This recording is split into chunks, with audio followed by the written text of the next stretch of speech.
এখনও ঝুলেই আছে চট্টগ্রাম চ্যালেঞ্জার্সের বিপিএলে খেলার সম্ভাবনা। আজ দিনভর বিসিবি কার্যালয়ে বিপিএলে দল নিতে ইচ্ছুক মালিকপক্ষরা বোর্ড পরিচালকদের সঙ্গে বৈঠক করলেও আসন্ন আসরে কোন দলগুলো টুর্নামেন্টে অংশগ্রহণ করবে তা নিয়ে এখনও নিশ্চিত কোনো বার্তা দেয়নি বিসিবি। নিলয় মজুমদারের রিপোর্ট। দিনভর বিসিবিতে বৈঠক করবার বৈঠক হয়েছে বোর্ড প্রধানের সঙ্গে পুরনো ফ্র্যাঞ্চাইজি চট্টগ্রাম চ্যালেঞ্জার্স, নতুন দুই দল রাজশাহী ও নোয়াখালী দলের। গত আসরগুলোতে অংশ নেওয়া চট্টগ্রাম চ্যালেঞ্জার্স এবারও প্রতিযোগিতায় ফ্র্যাঞ্চাইজ চালিয়ে নেওয়ার ব্যাপারে আগ্রহী।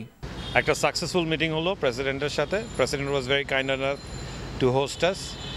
সাকসেসফুল ডিসকাশন সামনের বিপিএল নিয়ে। রাজশাহীর সত্ত্ব নিতে আগ্রহী ভ্যালেন্টাইন গ্রুপ। লম্বা সময় পরিচালকদের সঙ্গে বৈঠক করেছেন তারা। বৈঠক শেষে তারা জানিয়েছেন এবারের টুর্নামেন্টে দল পাওয়া নিয়ে নিশ্চিত তারা। তবে এই বিষয়ে ক্যামেরার সামনে মুখ খুলতে রাজি হয়নি ভ্যালেন্টাইন গ্রুপ। আগ্রহী মালিক পক্ষের সংখ্যা বেশি থাকায় এ বিষয়ে কোনো আনুষ্ঠানিক তথ্য দেননি বিসিবি সভাপতি ও প্রধান নির্বাহী। তবে চট্টগ্রাম চ্যালেঞ্জার্সের আসরে থাকা অনেকটাই ক্ষীণ। রংপুর রাইডার্স অনিশ্চয়তা কাটিয়ে সামনের আসরে অংশ নিতে যাচ্ছে এমন পূর্বাভাসও আছে। Niloy Majumdar, NTV news, Dhaka. এনজিওর কিস্তি প্রথমবার বিকাশ পেমেন্ট করলেই 20 টাকা ইনস্ট্যান্ট ক্যাশব্যাক।